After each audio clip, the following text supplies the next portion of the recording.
Over to Africa now, here on the program, where tensions are high in Cameroon as supporters of the political opposition hit the streets in a number of cities nationwide.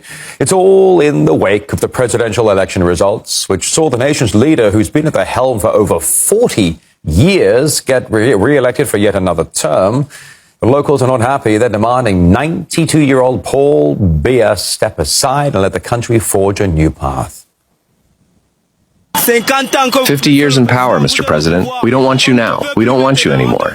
Every day promises. Everyday promises. We don't want it anymore. Excuse me, please. Change the system. Give us peace. Give us peace, Issa Chiroma. We have chosen the person who will lead our country from now on. We want to change our country. We want someone. After 43 years, we've never seen anything like it. After 43 years, Mr. Biya has achieved a great deal. He's done a lot. We thank him, but we want him to hand over power to someone else, and the person has to try.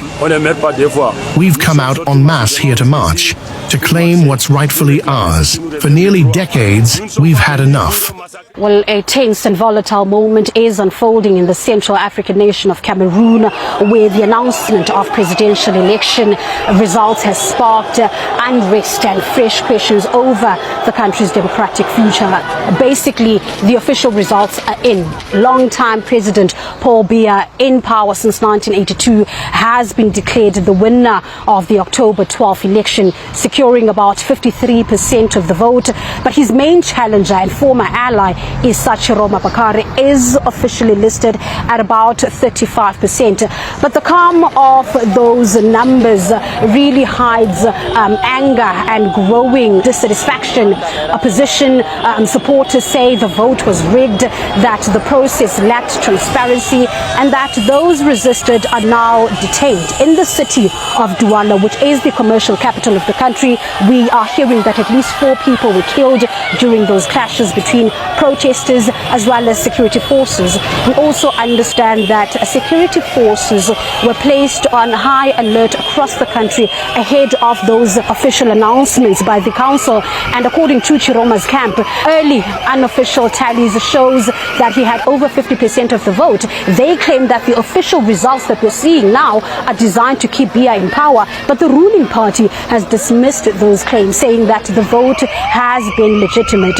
What we do know about the current president, Paul Biya, is that he has steered Cameroon since 1982, and that during that time his government has maintained very close ties with France, the former colonial power. Analysts, experts and citizens note that French businesses and French foreign direct investments remain major players in Cameroon's economy, and that the bilateral relationship between France and Cameroon reaches deep into security, governance as well as economic arrangements. So for decades, Paul Biya's regime has welcomed and nurtured this partnership between itself and France, which critics say has enabled a kind of neo-colonial dependency, because large French involvement in key infrastructure and natural resource sectors are seen, link ties in defense and cooperation as well as economic structures that benefit French firms.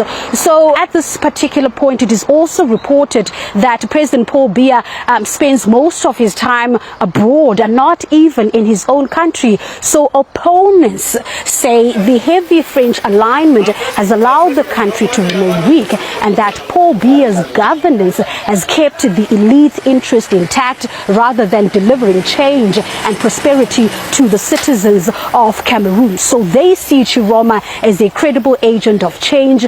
Even Chiroma's campaign message emphasized what young people really want to hear: reform, transparency and more jobs for young people. His campaign even went as far as arguing that Paul Biya's governance has paralyzed the country's potential. And we can also see on the streets how Chiroma has won the support of young people in Cameroon. And I guess that's why even on the ground, security forces have surrounded Chiroma's residence. But have a listen to this. The whistleblower persistently called me to awaken me and to give me the information about which very heavily armed people wanted to storm my house, to extract me from my family, and to take me away. What was their intention? I don't know. I always keep saying the same thing. The Lord Almighty and the people are my protection. Remain vigilant. Remain awakened. Be ready to protect me, because you are my unshakable protection.